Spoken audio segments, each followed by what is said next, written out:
ఓం శాంతి 2/12/24 సాకార ఈశ్వరీయ మధుర మహావాక్యాలు.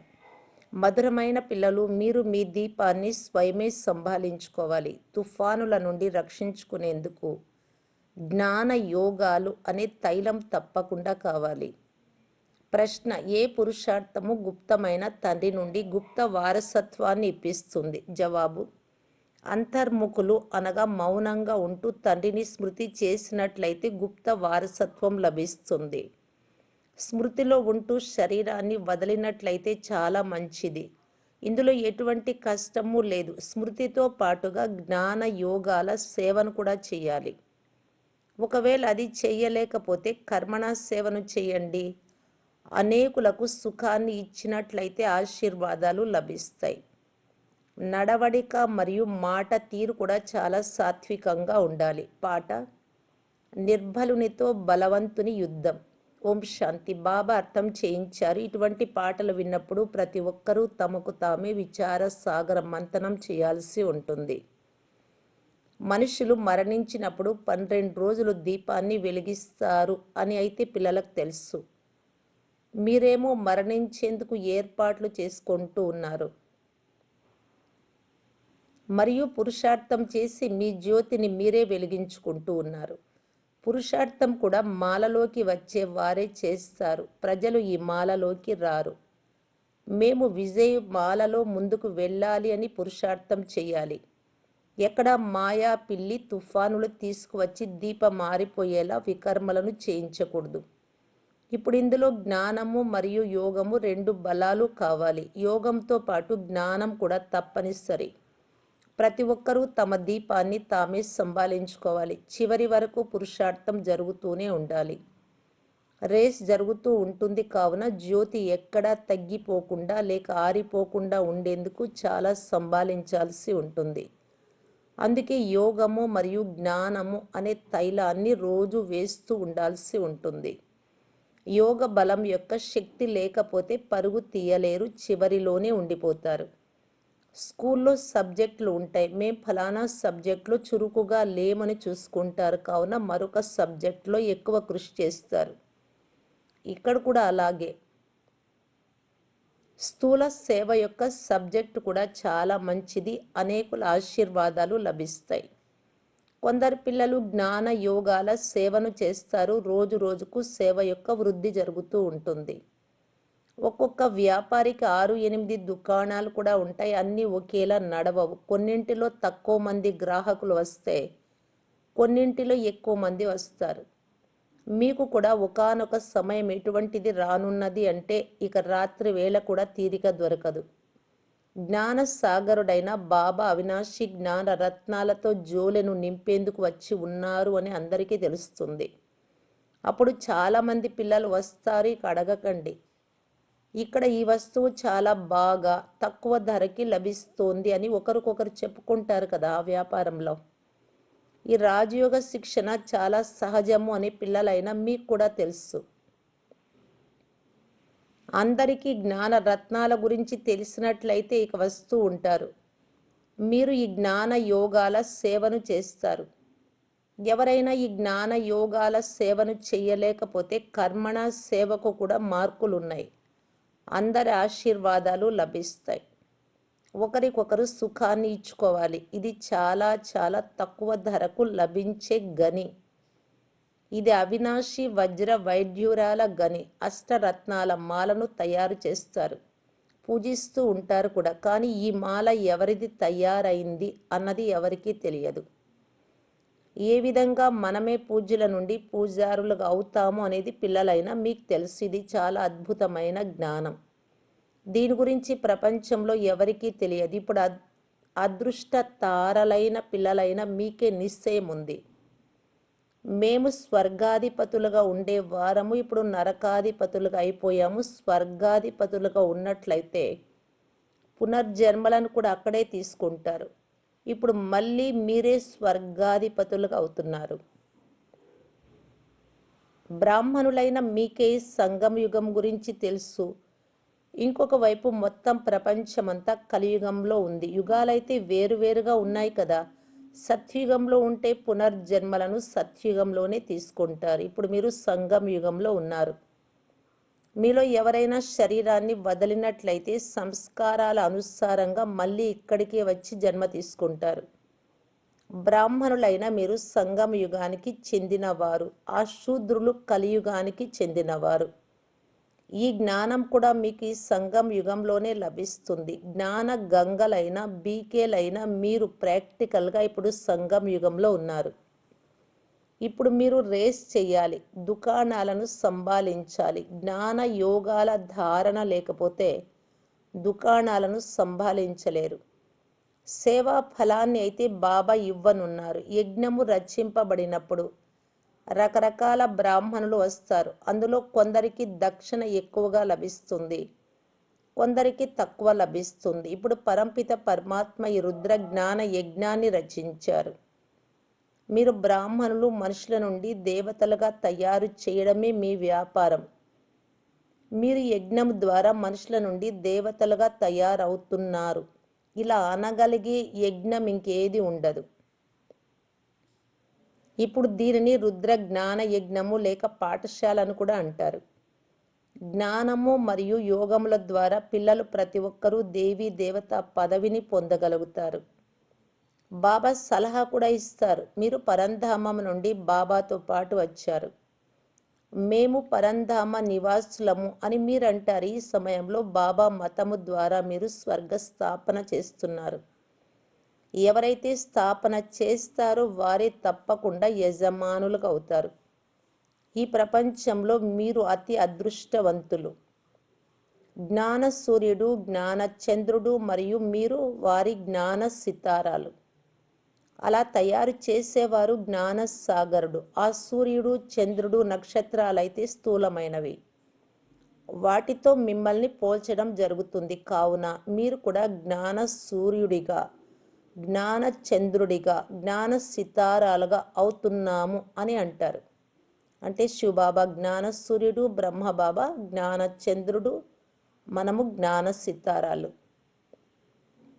మిమ్మల్ని ఆ విధంగా తయారు చేసేవారు జ్ఞాన సాగరుడు. పేరైతే అలా ఉంటుంది. మనము జ్ఞాన సూర్యునికి లేక జ్ఞాన సాగరునికి పిల్లలము. తండ్రి ఇక్కడ నివాసి కాదు. బాబా అంటారు, నేను వస్తాను, మిమ్మల్ని నా సమానంగా తయారు చేస్తాను. జ్ఞాన సూర్యులుగా, జ్ఞాన సితారాలుగా మీరు ఇక్కడే తయారవ్వాలి. తప్పకుండా మీరు భవిష్యత్తులో మళ్ళీ ఇక్కడే స్వర్గాధిపతులుగా అవుతారు. మొత్తం ఆధారం అంతా పురుషార్థం పైనే ఉంది. మీరు మాయపై విజయాన్ని పొందే యోధులు. హఠయోగులైతే మనస్సును వశం చేసుకునేందుకు ఎన్ని హఠాలు మొదలైనవి చేస్తారు. మీరైతే హఠయోగాలు మొదలైనవి చెయ్యలేరు. బాబా అంటారు, మీరు ఎటువంటి కష్టమో పడనక్కర్లేదు. నేను కేవలం మీరు నా వద్దకు రావాలి, కావున నన్ను స్మృతి చెయ్యండి అని మాత్రమే అంటాను. నేను పిల్లలైన మిమ్మల్ని తీసుకెళ్లేందుకు వచ్చాను. ఈ విధంగా ఇంకా ఏ మనుషులు అనలేరు. స్వయాన్ని ఈశ్వరుడిగా పిలుచుకున్నా కానీ తమను తాము మార్గదర్శకులుగా పిలుచుకోలేరు. బాబా అంటారు, నేను ముఖ్యమైన పండాను, కాలుడికే కాలుడిని. సావిత్రి సత్యవంతుల కథ ఒకటి ఉంది కదా. ఆమెకు దైహికమైన ప్రేమ ఉన్న కారణంగా దుఃఖితురాలయ్యేది. మీరైతే సంతోషిస్తారు, నేను మీ ఆత్మను తీసుకువెళ్తాను, మీరెప్పుడు దుఃఖితులుగా అవ్వరు. మన బాబా మధురమైన ఇంటికి తీసుకెళ్లేందుకు వచ్చారు అని మీకు తెలుసు. దానిని ముక్తిధామము లేక నిర్వాణధామము అని అంటారు. నేను కాలుడికే కాలుడిని అని తండ్రి అంటారు. ఆ కాలుడైతే కేవలం ఒక్క ఆత్మనే తీసుకెళ్తాడు, కానీ నేనైతే ఎంత పెద్ద కాలుడిని. 5000 సంవత్సరాల క్రితం కూడా నేను గైడ్గా అయ్యి అందరినీ తీసుకెళ్లాను. ప్రియుడు ప్రేయస్సులందరినీ తిరిగి తీసుకువెళ్తారు, కావున వారిని స్మృతి చేయాల్సి ఉంటుంది. ఇప్పుడు మనం చదువుతున్నాము అని మళ్ళీ ఇక్కడికి వస్తామని మీకు తెలుసు. మొదట స్వీట్ హోమ్కు వెళ్తాము, ఆ తర్వాత క్రిందకు వస్తాము. పిల్లలైన మీరు స్వర్గం యొక్క సితారాలు. ఇంతకుముందు నరకం యొక్క సితారాలుగా ఉండేవారు. సితారాలు అని పిల్లల్ని అంటారు. లక్కీ సితారాలుగా నంబర్వార్ పురుషార్థానుసారంగా ఉన్నారు. మీకు తాతగారి ఆస్తి లభిస్తుంది. ఈ గని చాలా గొప్పది. మరియు ఈ గని ఒకేసారి వెలువడుతుంది. ఆ గనులైతే ఎన్నో ఉన్నాయి, అవి వెలువడుతూనే ఉంటాయి. ఎవరైనా కూర్చొని వాటిని వెతికినట్లయితే అవి ఎన్నో ఉంటాయి. ఇక్కడైతే ఈ అవినాశి జ్ఞాన రత్నాల ఏకైక గని ఒకేసారి లభిస్తుంది. ఆ పుస్తకాలైతే ఎన్నో ఉన్నాయి, కానీ వాటిని రత్నాలు అని అనరు. బాబాను జ్ఞాన సాగరుడు అని అంటారు. వారు అవినాశి జ్ఞాన రత్నాల నిరాకారి గని అని. ఈ రత్నాల ద్వారా మనము జోలెలను నింపుకుంటూ ఉంటాం. పిల్లలైన మీకు సంతోషం ఉండాలి. ప్రతి ఒక్కరికి నష కూడా ఉంటుంది. దుకాణంలో వ్యాపారం ఎక్కువగా జరుగుతూ ఉంటే పేరు కూడా లభిస్తుంది. ఇక్కడ ప్రజలను కూడా తయారు చేస్తున్నారు, అలాగే వారసులను కూడా తయారు చేస్తున్నారు. ఇక్కడ నుండి రత్నాల జోలెను నింపుకొని తిరిగి వెళ్ళి దానం చేయాలి. పరంపిత పరమాత్మయే జ్ఞాన సాగరుడు. వారు జ్ఞాన రత్నాలతో జోలెను నింపుతారు. అంతేకాని ఇది పళ్ళేలను రత్నాలతో నింపి దేవతలకు ఇచ్చినట్లుగా చూపించే ఆ సాగరం యొక్క విషయం కాదు. ఆ సాగరం నుండి రత్నాలు లభించవు. ఇది జ్ఞాన రత్నాల విషయం. డ్రామా అనుసారంగా మీకు మళ్ళీ రత్నాల గనులు కూడా లభిస్తాయి. అక్కడ ఎన్నో వజ్ర వైడ్యూర్యాలు ఉంటాయి. వాటితో మళ్ళీ భక్తి మార్గంలో మందిరాలు మొదలైన వాటిని తయారు చేస్తారు. భూకంపాలు మొదలైన వస్తే అన్ని లోపలికి వెళ్ళిపోతాయి. అక్కడ మహల్లు మొదలైనవి అయితే అనేకంగా తయారవుతాయి, ఒక్కటి కాదు.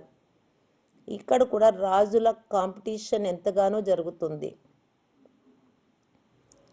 పిల్లలైనా మీకు తెలుసు కల్పపూర్వం ఎటువంటి ఇళ్లను నిర్మించారో అలాంటివి మళ్ళీ తయారు చేస్తారు. అక్కడైతే ఇల్లు మొదలైనవి చాలా సహజంగా తయారవుతూ ఉంటాయి. సైన్స్ ఎంతో ఉపయోగపడుతుంది, కానీ అక్కడ సైన్స్ అనే పదం ఉండదు. సైన్స్ను హిందీలో విజ్ఞాన్ అని అంటారు. ఈ రోజుల్లో అయితే విజ్ఞాన భవన్ అన్న పేరును కూడా పెట్టారు. విజ్ఞానము అన్న పదము జ్ఞానంతో కూడా కలుస్తుంది. జ్ఞానమును మరియు యోగమును విజ్ఞానము అని అంటారు. జ్ఞానముతో రత్నాలు లభిస్తాయి, యోగంతో మీరు సదా ఆరోగ్యవంతులుగా అవుతారు. ఇది జ్ఞానము మరియు యోగంల నాలెడ్జ్. దీని ద్వారా మళ్ళీ వైకుంఠంలో పెద్ద పెద్ద భవనాలు తయారవుతాయి. మీకు ఇప్పుడు ఈ జ్ఞానం అంతా తెలుసు. మీరు భారత్ను స్వర్గంగా తయారు చేస్తున్నాము అని తెలుసు. మీకు ఈ దేహంపై ఎటువంటి మమకారము లేదు. ఆత్మ అయిన మనం ఈ శరీరాన్ని వదిలి స్వర్గంలోకి వెళ్ళి క్రొత్త శరీరాన్ని తీసుకుంటాం. ఒక పాత శరీరాన్ని వదిలి వెళ్ళి క్రొత్త దానిని తీసుకుంటాము అని అక్కడ కూడా భావిస్తారు. స్వర్గంలో అక్కడ ఎటువంటి దుఃఖము లేక శోకము ఉండదు. క్రొత్త శరీరాన్ని తీసుకుంటే మంచిది కదా. మనల్ని బాబా ఈ విధంగా తయారు చేస్తున్నారు. కల్ప పూర్వం కూడా ఇలాగే తయారయ్యాము. మనము మనుషుల నుండి దేవతలుగా తయారవుతున్నాం. తప్పకుండా కల్ప పూర్వం కూడా అనేక ధర్మాలు ఉండేవి. గీతలో ఇదేమీ లేదు. ఆది సనాతన దేవి దేవతా ధర్మ స్థాపన బ్రహ్మ ద్వారా అని అంటూ ఉంటారు. అనేక ధర్మాల వినాశనం ఎలా జరుగుతుంది అనేది మీరు అర్థం చేయించవచ్చు. ఇప్పుడు స్థాపన జరుగుతుంది. ఎప్పుడైతే దేవీ దేవతా ధర్మం కనుమరుగైపోయిందో అప్పుడే బాబా వచ్చారు. మరి అది పరంపరగా ఎలా నడిచి ఉంటుంది? ఇవి చాలా సహజమైన విషయాలు. దేని వినాశనం జరిగింది? అనేక ధర్మాల వినాశనం. ఇప్పుడు అనేక ధర్మాలు ఉన్నాయి. ఈ సమయంలో ఇది అంతిమం. మొత్తం జ్ఞానం అంతా బుద్ధిలో ఉండాలి. శివబాబాయే అర్థం చేయిస్తారు అని కాదు. ఈ బాబా ఏమి తెలియజేయరా ఏమిటి? వీరి పాత్ర కూడా ఉంది. బ్రహ్మ యొక్క శ్రీమతం కూడా గానం చేయబడింది. శ్రీకృష్ణుడి విషయంలోనైతే శ్రీమతము అని అనరు. అక్కడైతే అందరూ శ్రీగానే అంటే శ్రేష్టంగా ఉంటారు. వారికి మతం అంటే డైరెక్షన్ల యొక్క అవసరమే లేదు. ఇక్కడ బ్రహ్మ యొక్క మతం కూడా లభిస్తుంది. స్వర్గంలో అయితే యథా రాజా రాణి తథా ప్రజ, అందరిది శ్రేష్ట మతమే. తప్పకుండా దానిని ఎవరు ఇచ్చి ఉంటారు? దేవతలు శ్రీమతము కలవారు. శ్రీమతము ద్వారానే స్వర్గం తయారవుతుంది. అశ్రీమతము ద్వారా నరకం తయారైంది. శ్రీమతము శివుడిది. ఈ విషయాలన్నీ సహజంగా అర్థం చేసుకోవాల్సినవి. ఇవన్నీ శివబాబా దుకాణాలు. పిల్లలైన మీరు వాటిని నడిపించేవారు. ఎవరైతే దుకాణాన్ని బాగా నడుపుతారో వారి పేరు ప్రఖ్యాతి అవుతుంది. ఏ విధంగా వ్యాపారాలలో జరుగుతుందో అలాగే జరుగుతుంది, కానీ ఈ వ్యాపారాన్ని అరుదుగా ఏ ఒక్కరో చేస్తారు. వ్యాపారాన్ని అయితే అందరూ చేయాలి. చిన్న పిల్లలు కూడా జ్ఞాన యోగాల వ్యాపారాన్ని చేయవచ్చు. శాంతిధామము మరియు సుఖధామము బుద్ధిలో వీటినే స్మృతి చెయ్యాలి అంతే. వారు రామరామ అని అంటూ ఉంటారు, ఇక్కడ మౌనంగా ఉంటూ స్మృతి చెయ్యాలి, ఏమీ మాట్లాడకూడదు. శివపురి, విష్ణుపురి ఇవి చాలా సహజమైన విషయాలు. మధురమైన ఇల్లు, మధురమైన రాజధాని గుర్తు ఉన్నాయి.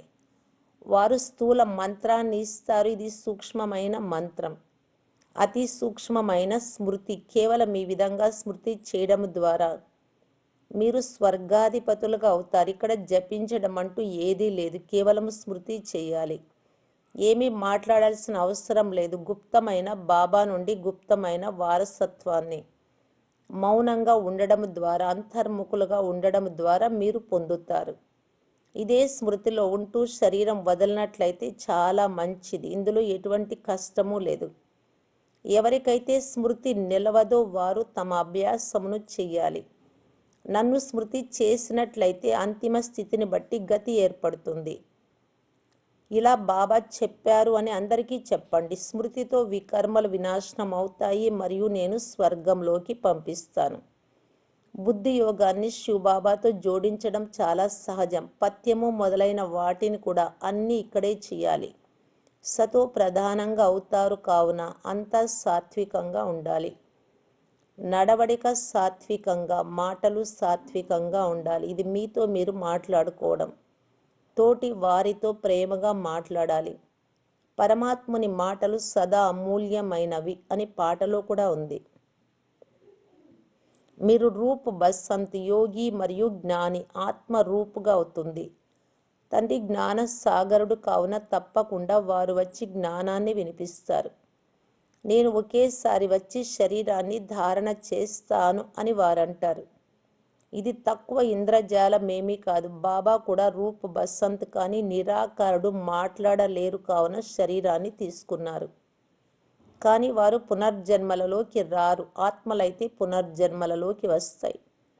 పిల్లలైనా మీరు బాబాపై బలిహారం అవుతారు కావున బాబా అంటారు, ఇక మమకారాన్ని పెట్టుకోకండి, దేనిని మీదిగా భావించకండి. మమకారాన్ని తొలగించేందుకనే బాబా యుక్తిని రచిస్తారు. అడుగడుగులో తండ్రిని అడగాల్సి ఉంటుంది. మాయ ఎటువంటిది అంటే అది దెబ్బ వేసేస్తుంది. ఇది పూర్తిగా బాక్సింగ్. చాలామంది అయితే దెబ్బ తిని మళ్ళీ లేచి నిలబడిపోతారు. బాబా మాయ చెంపదెబ్బ వేసింది, నల్ల ముఖం చేసేసుకున్నాము అని వ్రాస్తారు కూడా. అది 4వ అంతస్తు నుండి పడిపోవడం వంటిది. క్రోధం చేసుకున్నట్లయితే 3వ అంతస్తు నుండి పడిపోవడం వంటిది. ఇవి బాగా అర్థం చేసుకోవాల్సిన విషయాలు. ఇప్పుడు చూడండి, పిల్లలు టేప్ కోసం కూడా కావాలని అడుగుతూ ఉంటారు. బాబా టేప్ పంపించండి, మేము మురళిని యాక్యురేట్గా వినాలి అని అంటారు. ఆ ఏర్పాట్లు కూడా జరుగుతున్నాయి. అనేకులు వింటే అనేకుల కపాటం తెరుచుకుంటుంది, అనేకుల కళ్యాణం జరుగుతుంది. మనుషులు కాలేజీలు తెరిస్తే వారికి మరుసటి జన్మలు విద్య ఎక్కువగా లభిస్తుంది. బాబా కూడా అంటారు, టేప్ మిషన్ను కొన్నట్లయితే అనేకుల కళ్యాణం జరుగుతుంది. అచ్చా, మధురాతి మధురమైన అపురూపమైన పిల్లలకు మాతాపిత బాప్దాదాల ప్రియ స్మృతులు మరియు గుడ్ మార్నింగ్. ఆత్మిక పిల్లలకు ఆత్మిక తండ్రి నమస్తే. ధారణ కొరకు ముఖ్య సారం. ఫస్ట్ పాయింట్, సతో ప్రధానంగా అయ్యేందుకు చాలా చాలా పథ్యముతో నిగ్రహంతో నడుచుకోవాలి. తమ అన్నపానాదులు, మాటలు, వ్యవహారం అన్నింటినీ సాత్వికంగా ఉంచుకోవాలి. తండ్రి సమానంగా రూప్ బసంత్గా అవ్వాలి. సెకండ్ పాయింట్, అవినాశి జ్ఞాన రత్నాల నిరాకారి గని ద్వారా మీ జోలెను నింపుకొని అపారమైన సంతోషంలో ఉండాలి మరియు ఇతరులకు కూడా ఈ రత్నాలను దానం చేయాలి. వరదానము, నష్టోమోహులుగా ఈ దుఃఖ అశాంతుల నామ రూపాలను కూడా సమాప్తం చేసే స్మృతి స్వరూప భవ. ఎవరైతే సదా ఒక్కరి స్మృతిలోనే ఉంటారో అటువంటి వారి స్థితి ఏకరసంగా అవుతుంది.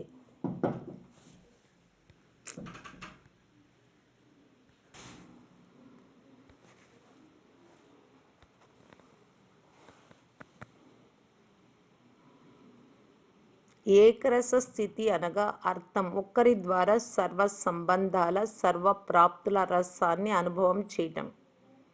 ఎవరైతే తండ్రిని సర్వ సంబంధాలతో తమ వారిగా చేసుకుని స్మృతి స్వరూపులుగా ఉంటారో వారు సహజంగానే నష్టోమోహులుగా అవుతారు.